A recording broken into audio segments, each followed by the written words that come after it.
Welcome to my dear friends, all childrens and जितने भी श्रोता, आप सभी का एक बार पुनः स्वागत है इस केंद्रित एकेडमी में। केंद्रित एकेडमी में जैसा कि आप जानते हैं, मैं आपका कंप्यूटर मेंटर चंद्र प्रकाश लेकर आता हूं आपके लिए टेक्नोलॉजी से रिलेटेड जितनी भी जानकारियां हैं।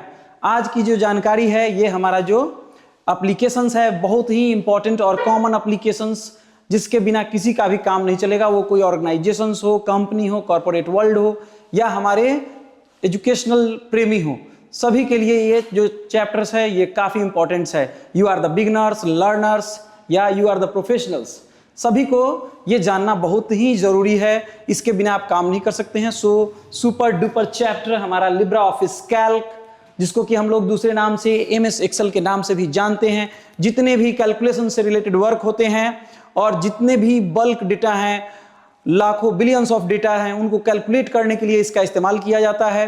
तो हम लोग इस चैप्टर के बारे में जानेंगे।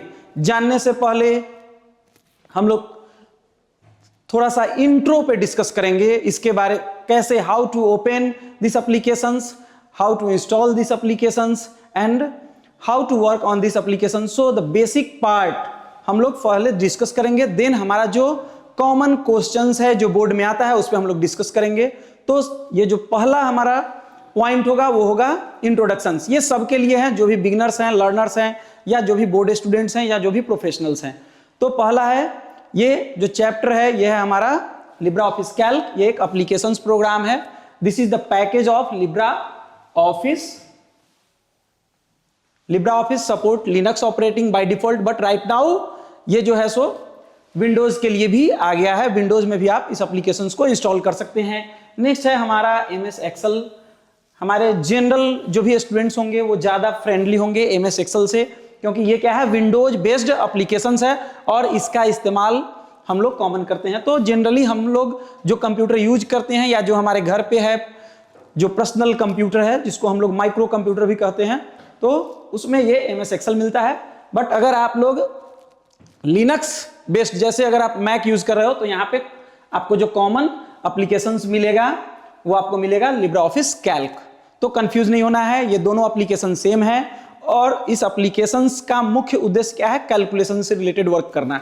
तो सबसे पहले हम लोग how we open this applications in our computer, so हम लोग स्टेप जानेंगे। MS Excel, how to open these applications, how to open these applications,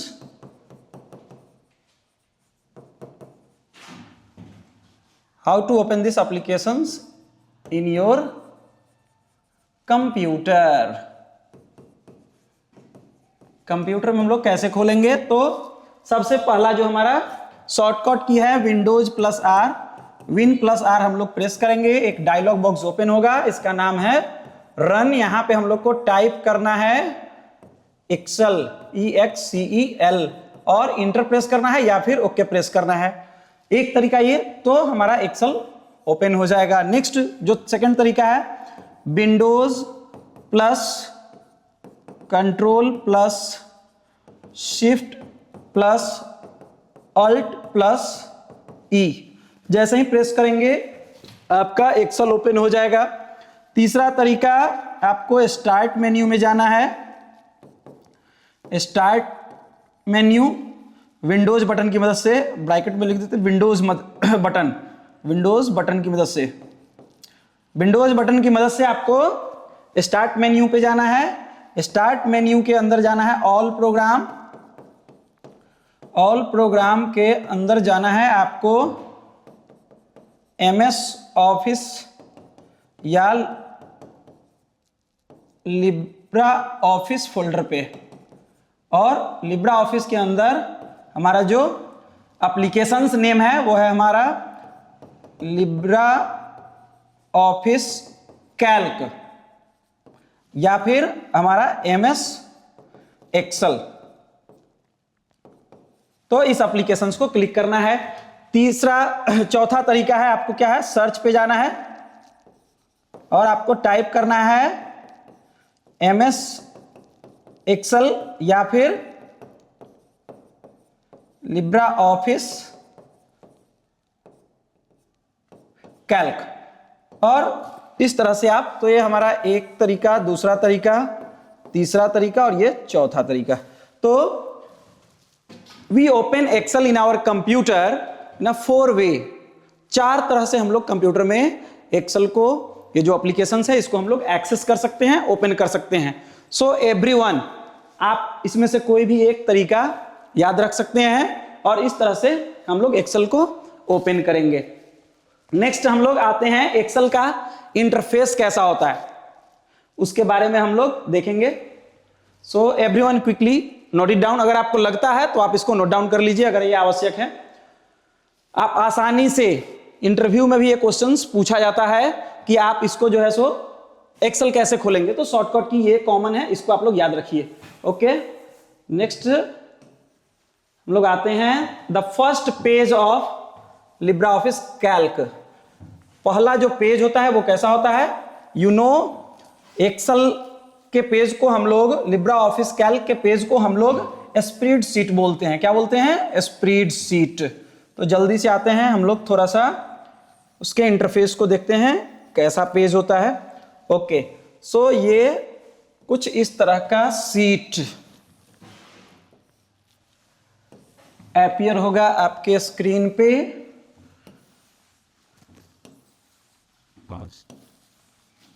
आप लोग देख पा रहे हैं, ये टेबुलर फॉर्मेट में ये आपका जो है सो सीट अपीयर होता है एक्सेल में।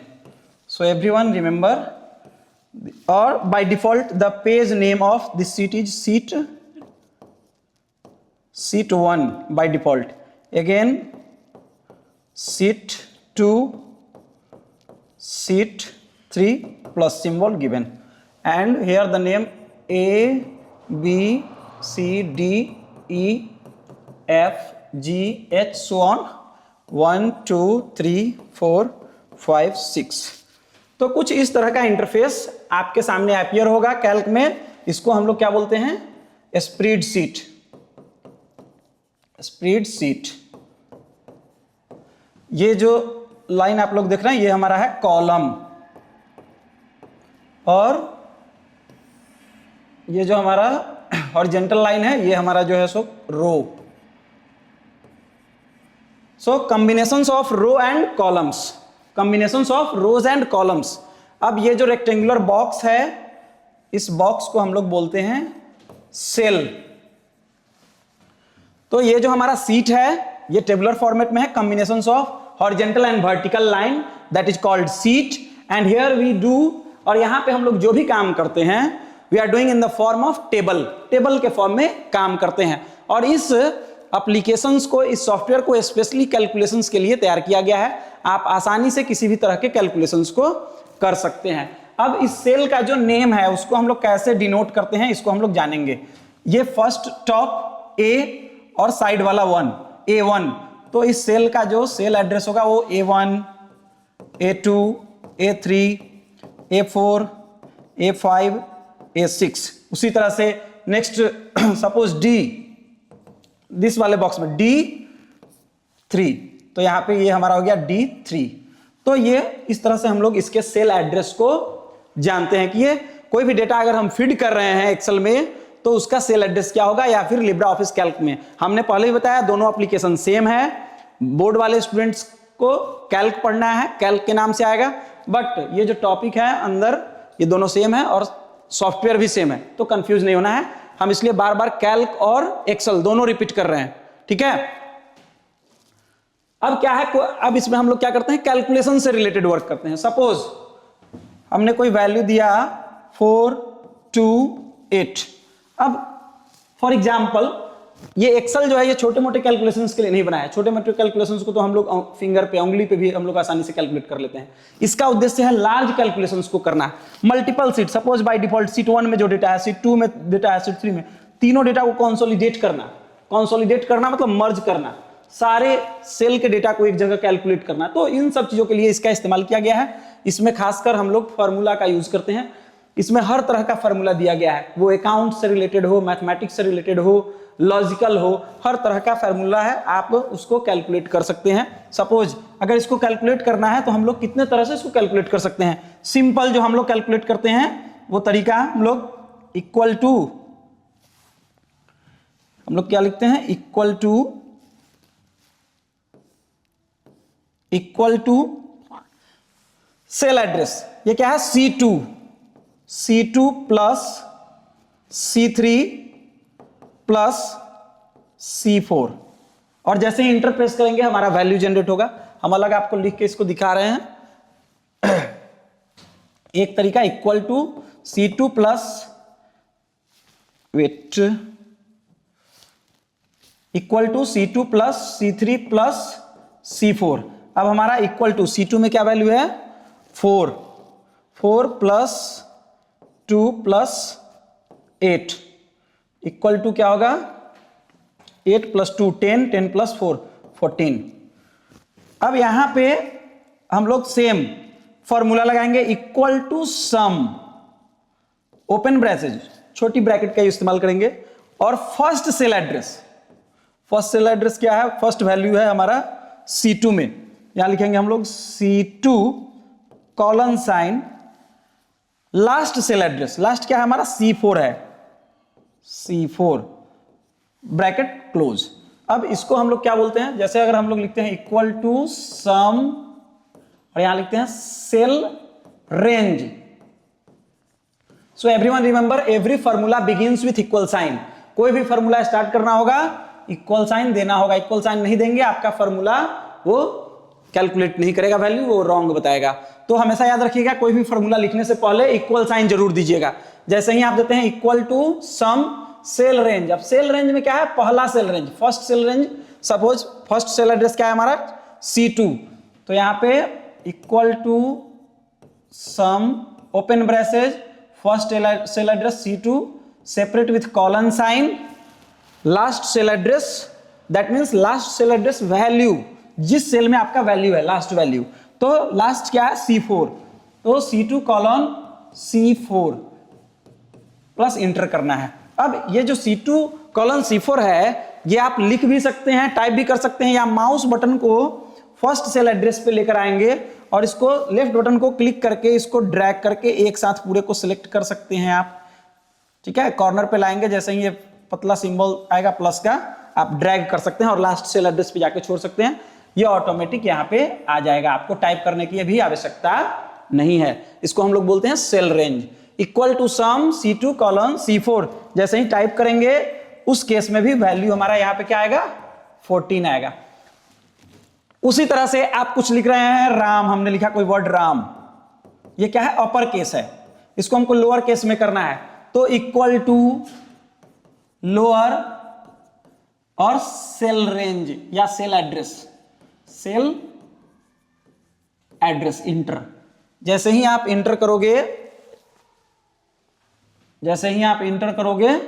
तो ये यहां पे सपोज हमने इस सेल में किया, वो फॉर्मूला लगाया, तो यहां पे इस सेल में equal to lower open bracket ये D2 इंटर किया, यहां पे आ जाएगा RAM, राम, स्मॉल लेटर में। इस तरह से अगर कोई नेम है राम कुमार, आपको दोनों को अलग करना है, ज्वाइन करना है। सपोज 15 अगस्त 1947 को कौन सा डे था, कौन सा डेट था या कौन सा दिन था, वो आप पता कर सकते हो। 15 अगस्त 1947 को कौन सा दिन था आपको पता है, हमारा कंप्यूटर कैलकुलेट करके वो भी बताता है। आप जैसे ही डालिएगा, उसके लिए फॉर्मूला है equal to text inverted comma date comma DD, triple D for short day, और 4 टाइम D दीजिएगा तो पूरा डे जनरेट करेगा। यहां पे आ जाएगा, सपोज हम लिखते हैं इक्वल टू टेक्स्ट 15 अगस्त 1947 inverted comma close comma D 4 time D bracket close enter. तो यहां पे आपका आएगा फ्राइडे, वो दिन था फ्राइडे। इस तरह से आप अपने डेट ऑफ बर्थ का डे पता करना चाहते हैं, करेंट डेट और डे पता करना चाहते हैं, कुछ नहीं, equal to today bracket open bracket बंद, प्रेस इंटर। जैसे ही कीजिएगा तो आज का डेट और टाइम वो दोनों आ जाएगा। तो ये तो कुछ एग्जाम्पल है। कॉमन जो इसमें फॉर्मूला है, सम हो गया, एवरेज हो गया, अपर लोअर, प्रोडक्ट, आपको मैथमेटिकल कैलकुलेशंस, पावर, फैक्टर, तो हर तरह का, यहां तक कि binary to decimal, decimal to binary, कोई वैल्यू आप लिख रहे हैं, सपोज 4 हमने लिखा और यहां फॉर्मूला लगाया equal to DEC, decimal to BIN, cell range, यहां पे आप डाल दीजिए वैल्यू 4, इंटर। तो 4 आप 4 भी लिख सकते हैं, या फिर आप यहां पे क्या है D4 सेल का एड्रेस, इस सेल का एड्रेस D4। तो जैसे ही आप equal to DEC to BIN और हमने जाना सेल एड्रेस क्या था D4 और इंटर। D4 का वैल्यू क्या है 4। अब 4 का जो है सो बाइनरी क्या होता है, इसको क्या है D4 क्या है हमारा डेसिमल नंबर है, इसको करा है बाइनरी में कन्वर्ट करने के लिए। तो आप जानते हैं बाइनरी क्या होता है, 3, एक ट्रिक आपको बताते हैं, 1 0 3 2 1 1 0 1, 3 + 2 इसका बाइनरी आ जाएगा 1 0 1। तो ये आपका आसानी से कैलकुलेट हो जाएगा। अभी हमने ट्रिक लगाया 1 2 3, यहां क्या है जीजाजी मेथड, जहां रसगुल्ला है उसको क्या कर दीजिए, हड़प जाइए, खा जाइए। बचा क्या 1 1 1 का 1 के ऊपर क्या है 3, इधर 1 के ऊपर क्या है 1, 3 + 1 क्या होगा 4। ये आगे हम लोग जब बाइनरी टू डेसिमल कन्वर्जन पढ़ेंगे तो उसमें सीखेंगे। अभी हमने आपको सिर्फ तरीका बताया कि कैसे फॉर्मूला की मदद से हमारा काम आसान होता है, कैसे हम आसानी से कैलकुलेट कर सकते हैं। सिर्फ सब्सट्रैक्शंस के लिए कोई फॉर्मूला नहीं होता, क्योंकि सब्सट्रैक्शंस जो है वो हम लोग एक बार में एक ही वैल्यू के साथ करते हैं, तो सब्सट्रैक्शंस के लिए कोई फॉर्मूला नहीं होता है। बट जहां भी मल्टीपल कैलकुलेशंस होता है वहां पे हम लोग फार्मूला का इस्तेमाल करते हैं। इक्वल टू PMT फार्मूला, आपको कैलकुलेट जैसे EMI कैलकुलेशंस करना है तो आप इक्वल टू PMT फार्मूला का इस्तेमाल कर सकते हैं। There are so many formulas. आप मार्कशीट जनरेट करना है, आप कोई बच्चा बोर्ड में एग्जाम देता है, उसका मार्कशीट जनरेट का काम वो भी ये करता है, ग्रेडिंग जनरेट करने का काम, डिवीजन जनरेट करने का काम, सारा कुछ हमारा जो है सो कंप्यूटर आसानी से करता है। तो आशा करते हैं कि आप लोगों को ये टॉपिक समझ में आया होगा। यहां तक किसी को कोई कंफ्यूजन, कोई डाउट तो आप कमेंट करके पूछ सकते हैं, समझ सकते हैं। तो ये जो हमारा एक्सेल का जो पेज है इसको क्या बोलते हैं हम लोग, सीट बोलते हैं। और क्या कौन सा सीट, स्प्रेडशीट। और इसमें हम लोग क्या करते हैं, कैलकुलेशन से रिलेटेड वर्क करते हैं। और जो भी वर्क करते हैं वो किस फॉर्म में होता है, टेबुलर फॉर्म में होता है।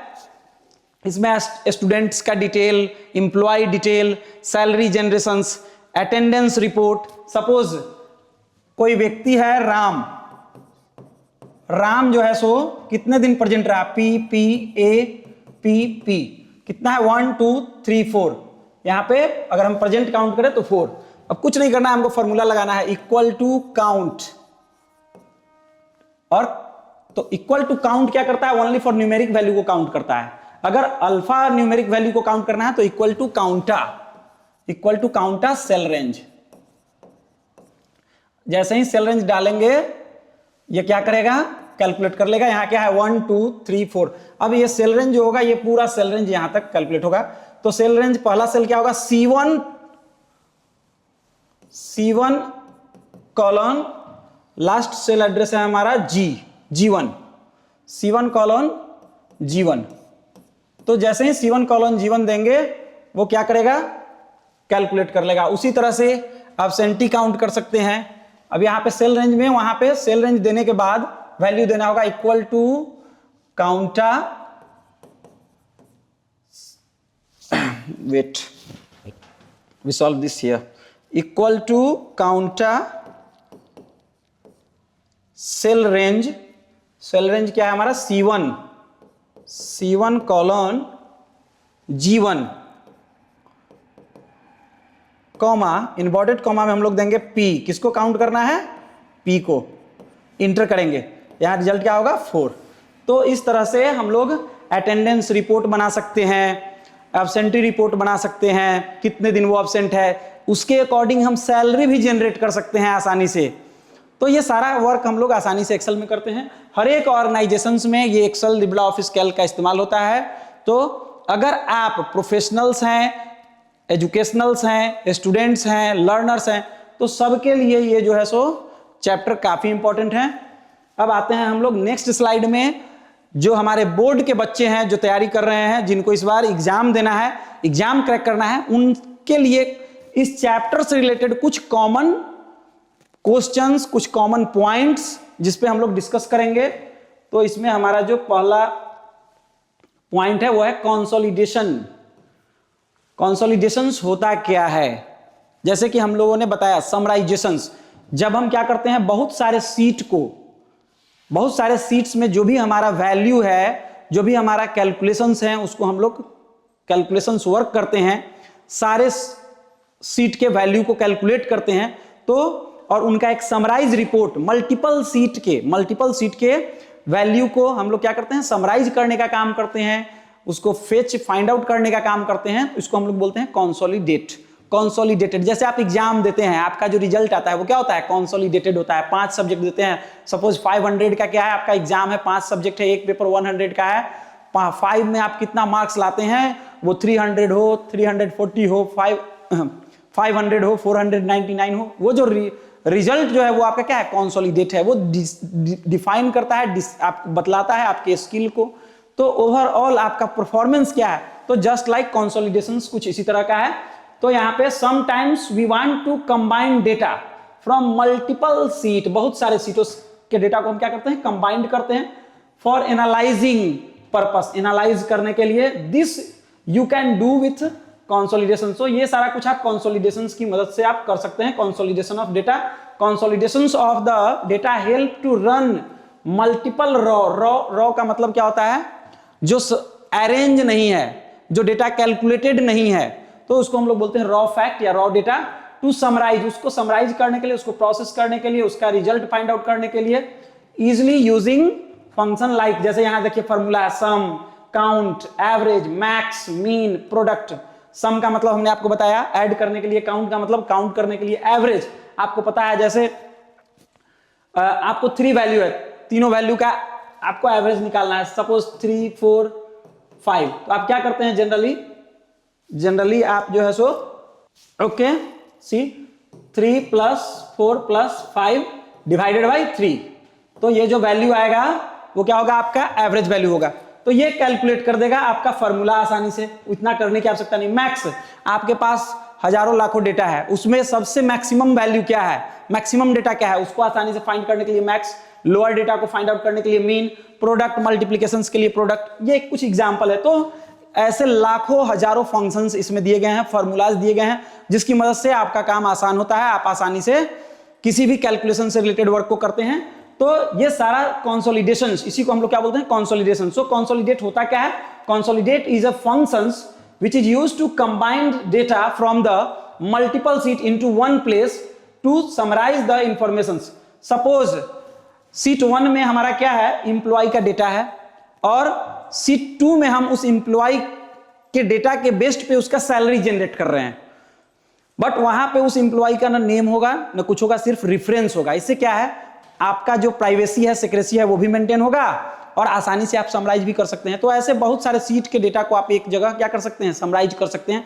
बहुत सारे सीट को एक दूसरे से लिंक कर सकते हैं, जोड़ सकते हैं। ये सारा फीचर्स जो है सो एक्सेल और लिब्रा ऑफिस कैल्क, जिसको हम लोग कहते हैं, ये प्रोवाइड करता है। So consolidations of data in Libre Office Calc image source like Libre Office image by Libre Office book, ये लिब्रा ऑफिस बुक से लिया गया है डेटा। आप लिब्रा ऑफिस इंस्टॉल कर सकते हैं, दैट इज फ्रीवेयर है। आपको कहीं नहीं गूगल पे सर्च करना है लिब्रा ऑफिस, जैसे ही लिब्रा ऑफिस टाइप करेंगे, लिब्रा ऑफिस का सेटअप फाइल लिंक में नीचे आएगा, उस पर डबल क्लिक करना है, वहां पे डाउनलोड ऑप्शंस होगा, आप डाउनलोड पे क्लिक करेंगे। It will take 5 to 10 minutes, then after setup file downloaded in your download folder. जैसे ही आप इसको लिंक को क्लिक करेंगे, सेटअप फाइल जो होगा वो डाउनलोड हो जाएगा आपके डाउनलोड फोल्डर में। उस सेटअप फाइल को डबल क्लिक करना है, next next next and close. इस तरह से लिब्रा ऑफिस कैल्क और लिब्रा ऑफिस का जितना भी पैकेज है जैसे Libra office writer, Calc, impress, वो सारा एप्लीकेशन आपके सिस्टम में इंस्टॉल्ड हो जाएगा। आप उसको सर्च करके आसानी से या फिर स्टार्ट मेन्यू में जाकर टाइप करके लिब्रा ऑफिस राइटर या लिब्रा ऑफिस कैल्क या लिब्रा ऑफिस इम्प्रेस टाइप करके इस तरह से आप एप्लीकेशंस को ओपन कर सकते हैं, खोल सकते हैं। आई थिंक आपको ये समझ में आ गया होगा कंसोलिडेशंस होता क्या है। नेक्स्ट है आपका step to consolidate the data are followed. Libre Office Calc में हम लोग कैसे कंसोलिडेशन प्रोसेस को करते हैं। सबसे पहले आपको क्या करना है, लिब्रा ऑफिस को ओपन करना है। So open spreadsheet. स्प्रेडशीट क्यों कहते हैं इसको, क्योंकि our in this application sheet is available in the form of tabular format, ठीक है। सो दैट्स व्हाई इसको हम लोग स्प्रेडशीट बोलते हैं। इसमें क्या करना है, डेटा को आपको चूज करना है। कंसोलिडेटिंग डायलॉग बॉक्स, तो एक कंसोलिडेट डायलॉग बॉक्स अपीयर होगा। देखिए कंप्यूटर में कोई भी जो बॉक्स ओपन होता है, कोई भी एप्लीकेशन ओपन होता है, ये बॉक्स के फॉर्म में होता है। इसी को हम लोग क्या बोलते हैं, dialog box. Okay, so don't be confused. And single icons को हम लोग बोलते हैं फिन्स। आइकन सिंगल आइकन्स को सिंगल आइकन को हम लोग आइकन बोलते हैं एंड ग्रुप ऑफ आइकन्स को हम लोग बोलते हैं फिन्स। ये टेक्निकल टर्म है, इसको आप लोग याद रखिएगा। और कोई भी आप एप्लीकेशंस हो, फाइल हो, फोल्डर हो, कंप्यूटर में ओपन करते हैं तो ये जो अपीयर होता है बॉक्स के फॉर्म में, इसी बॉक्स को हम लोग क्या बोलते हैं, डायलॉग बॉक्स। तो वही कह रहा है आपको चूज करना है डेटा कंसोलिडेट डायलॉग बॉक्स से, और फिर सेलेक्ट द फंक्शंस, और फंक्शन को सिलेक्ट करना है। हमने बताया आपको एडिशन करना है, सब्सट्रैक्शंस करना है, मल्टीप्लिकेशंस करना है, ज्वाइन करना है, रिमूव करना है, जो भी फंक्शन यूज करना है उसको सिलेक्ट करना है। फिर click on the source data area, आपको सेल रेंज देना होगा, सेल एड्रेस बताना होगा कि वो डेटा उस सीट में किस लोकेशंस पे है। उसका सेल एड्रेस A1 हो सकता है, B1 हो सकता है, C1 हो सकता है। तो फाइनली पूरा सेल रेंज देना होगा, starting cell range and ending cell range separate with colon sign. जैसे ही आप सेल रेंज देंगे, टाइप करेंगे cell address, so click on add button. वहां पे क्या करना है, ऐड बटन पे क्लिक करना है। चूंकि हम लोग मल्टीपल डेटा को ले रहे हैं, ऐड बटन को क्लिक करके सेल रेंज को डालना है। फिर select additional range, click add. और जो भी एडिशनल और भी आप मल्टीपल सीट की बात हम कर रहे हैं, सीट 1 से आपने कुछ डेटा उठाया, सीट 2 से उठाया, सारे का सेल रेंज आपको यहाँ पे पुट करना है। और ऐड क्लिक करके उस सारे का सेल रेंज आपको डालना है। डालने के बाद specify where you want to save the result. आप इस कैलकुलेटेड वैल्यू को कहां सेव करना चाहते हैं वो भी आपको क्या करना होगा, बताना होगा। आप कॉपी रिजल्ट बॉक्स में कर सकते हैं, कॉपी करके उस वैल्यू को डाल सकते हैं सेम बॉक्स में, या फिर आप नया सीट ले सकते हैं। और इस तरह से उसको करने के बाद प्रेस करना है ओके। इस तरह से आपका जो कैलकुलेटेड कंसोलिडेटेड डेटा होगा वो उस करेंट फाइल में या फिर उस स्पेसिफिक फाइल लोकेशंस में जहां आप उसको रखना चाहते हैं वहां पे वो स्टोर्ड हो जाएगा। आप उसको बार बार देख सकते हैं, खोल सकते हैं। तो ये हमारा है consolidate the data, that is very very important. इस चैप्टर से रिलेटेड आपको क्वेश्चंस 3 से 4 नंबर के क्वेश्चंस बोर्ड में आते ही हैं कैल्क से related. So Calc is very very important. इसका जो नेक्स्ट टॉपिक है उसको हम लोग नेक्स्ट क्लास में डिस्कस करेंगे। उससे पहले हम लोग जो भी आज बेसिक हमने आपको बताया, you will try to do on self. आप इसको खुद से अपने सिस्टम पे ट्राई कीजिएगा। अगर कोई प्रॉब्लम हो तो आप बेझिझक कमेंट कीजिएगा और पूछिएगा। कोई भी डाउट हो उसको हम लोग नेक्स्ट वीडियो में जरूर क्लियर करेंगे। और चलते चलते आप लोगों के बीच जो है हम कुछ कहना चाहेंगे। जैसे हमने पहले भी बताया है टिप्स और ट्रिक्स। एक व्यक्ति एक दिन में कंप्यूटर पे अपना फिंगर कितना किलोमीटर चलाता है बताइए। तो आपको जानकर बहुत ही हैरानी होगी कि एक व्यक्ति जो पूरे दिन कंप्यूटर यूज करता है अप्रॉक्स 5 to 10 किलोमीटर अपने फिंगर को कीबोर्ड पे चलाता है। तो चलिए दोस्तों, पुनः आप लोगों से विदा लेते हैं। धन्यवाद। हमारे चैनल को सब्सक्राइब और लाइक करना ना भूलें, और इसको देखिए, वॉच कीजिए। और भी इफेक्टिव वीडियो हम ला रहे हैं। हमारा जो नेक्स्ट वीडियो होगा वो प्रैक्टिकल बेस्ड वीडियो होगा, जिसमें हम जितना कुछ भी आपको थ्योरी समझा रहे हैं अभी, इसको हम प्रैक्टिकली करके आपको दिखलाएंगे और भी आपको अच्छा लगेगा। ओके, धन्यवाद, थैंक यू।